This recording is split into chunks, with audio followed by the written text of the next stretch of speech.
One of the things that excites me the most about what I do is the diversity of the work that I get to do. Because the field's a mile wide.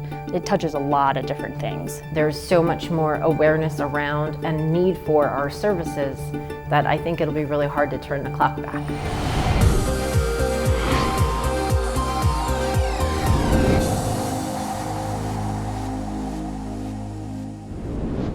The need for industrial hygienists and OEH professionals is greater than ever before. To meet this demand, Antea Group is helping create a cleaner, safer, and more sustainable world with skilled advisors who are ready to evolve as their industries do. A new wave of safety professionals are stepping up to improve the health and well-being of others, adding new energy to an already exploding career field. This definitely is a new era for health and safety and industrial hygiene professionals in general.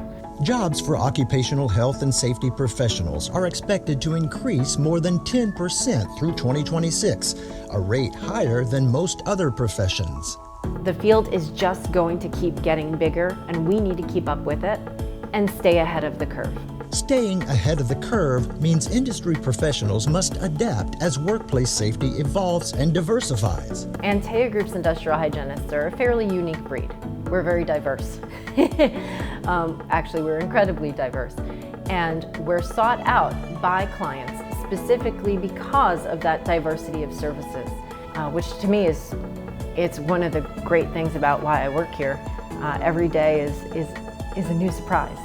And we have somebody somewhere that can deal with that surprise effectively. That's always been very appealing to me, is that I don't do the same thing every day. It's a recurring theme that's attracting people from vastly different backgrounds with unique skills. I really was drawn to that industrial hygiene aspect of it because of the science and the math and being able to use the nerdiness for good, really be able to use math to make it better. As workplace safety evolves, so too is the growing representation of a diverse professional workforce. You know, it's just not the guys anymore. There's a huge, very diverse group of women that support the industrial hygiene and occupational health fields, way more than several decades ago. But while women account for half of the U.S. workforce, they represent only 1 in 5 of certified safety professionals.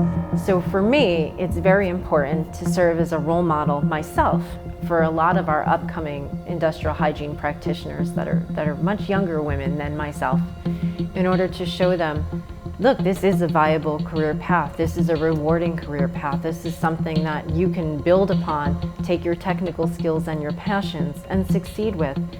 And look, there are women now, finally, who are paving the way for this next generation.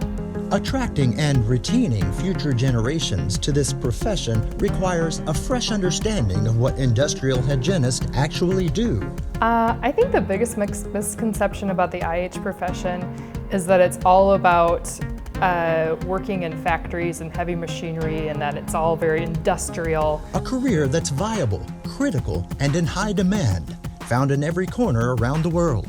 So retail stores, office buildings, those places need industrial hygiene as well. With the expansion of global commerce, workplaces have become more complicated in managing risk. Industrial hygienists as a profession are at a pretty unique crossroads in time. At no point in recent history, as the field was progressing, have we ever had such an emphasis on workplace health and the unique role that industrial hygiene plays in workplace health.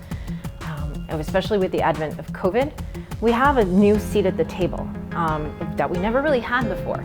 Being adaptable as a professional is a main ingredient in maintaining that seat. You 100% have to be adaptable to be in the consulting industry. Applying lessons learned from one area to another, and that includes new technologies and big data. So really helping clients navigate, well, now I have this data.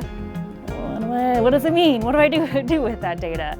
And so I've always been a big fan of the Bayesian statistics too, of really understanding what that data is and means, and are you really not in compliance or are you in compliance?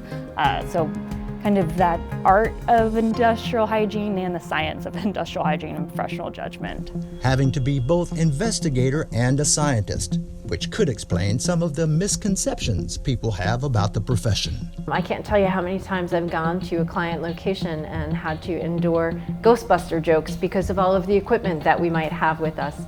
What makes the role of the consultant unique is the storehouse of knowledge gained from working with diverse clients and the ability to apply it to organizations that might lack any in-house support. Consultants and the variety of different projects and risks and clients that we're able to work with really helps and adds value for newer projects or concerns or problems that our current client base could have. Not only am I going to be participating in the assignment directly, so I'm hands-on working with the client, they get my full attention, but they also get the network of consultants and experienced individuals from the firm as well. So like yourself, Elena, all the CIHs, if I ever have any questions, I always have a network of people that I can reach out to within my own firm to figure out the answer to. So they're not just getting one person, they're really getting the whole collective and the whole organization when they do bring in someone like us. Teamwork, thinking outside the box, and solving unique challenges. A winning combination for healthier workplaces and a healthier world. To us, that's what's most rewarding. We don't want to be a, we'll come in, solve your problems, and walk away type of consultancy. We're there for the long haul as a long-term partner.